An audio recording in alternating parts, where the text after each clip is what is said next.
I want to be straight with you about something, because I think it's one of the most important things I'll say in this entire course. Editing is not optional. It's not a nice to have. It's not something you do if you have budget left over. It is the foundation of a book that readers trust and recommend. And skipping it, or doing it halfway, is one of the most common, most preventable, and most painful mistakes a self-published author can make. Because here's the thing. One-star reviews mentioning typos and grammar errors don't just sting emotionally. They stay on your book page forever. They undermine every 5-star review sitting next to them. And they're almost always avoidable. The 4 levels of editing, and what each one does. Developmental editing looks at the big picture. Does your book work? Does the argument hold together?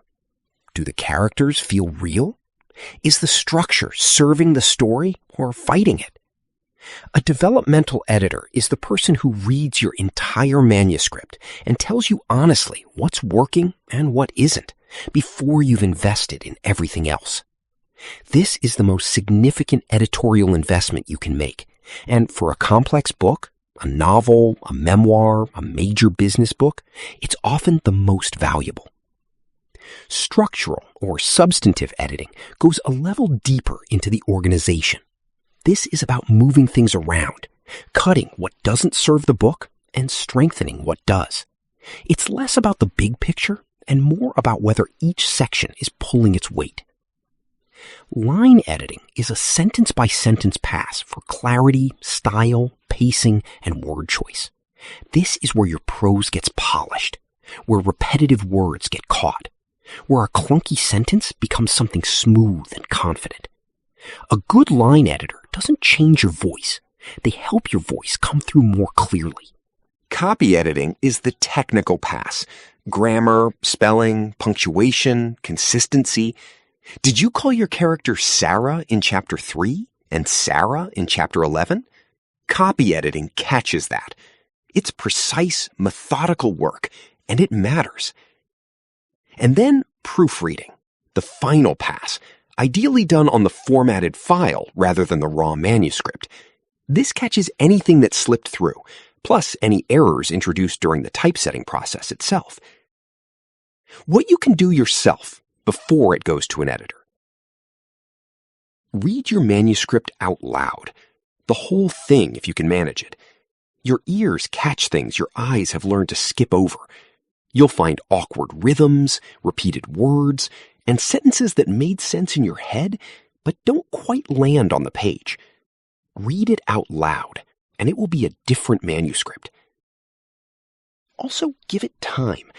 Put a finished draft in a drawer, metaphorically speaking, for a week or 2. Then read it again with fresh eyes. Distance gives you a kind of objectivity you simply can't manufacture in the middle of writing.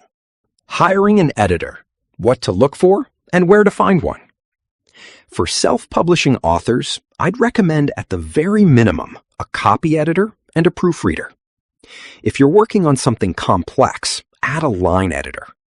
If the structure of your book has ever felt uncertain to you, a developmental editor is worth every cent. Good places to find professional editors include Reedsy, which is a vetted marketplace specifically for publishing professionals, and the Editorial Freelancers Association. You can also find strong editors through author communities and referrals, which are often the best endorsements.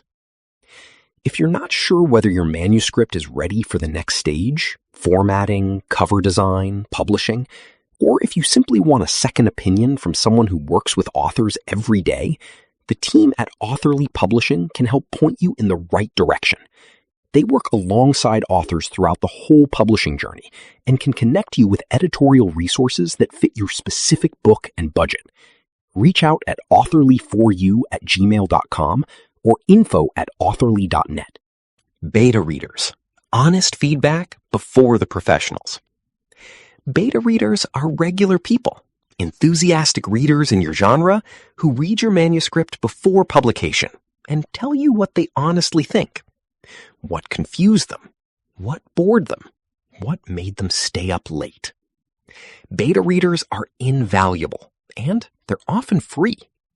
Writing communities on Facebook, Reddit, and genre-specific online groups are great places to find them. Think of beta readers and editors as two different kinds of feedback. Beta readers tell you how the book feels.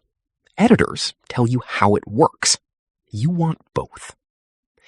Your readers will know if you skipped this step, and your reviews will say so. So invest in it, not just because it's professionally responsible, but because your book genuinely deserves it. Now, the manuscript is clean, the structure is solid. Let's talk about what readers see before they ever open the book.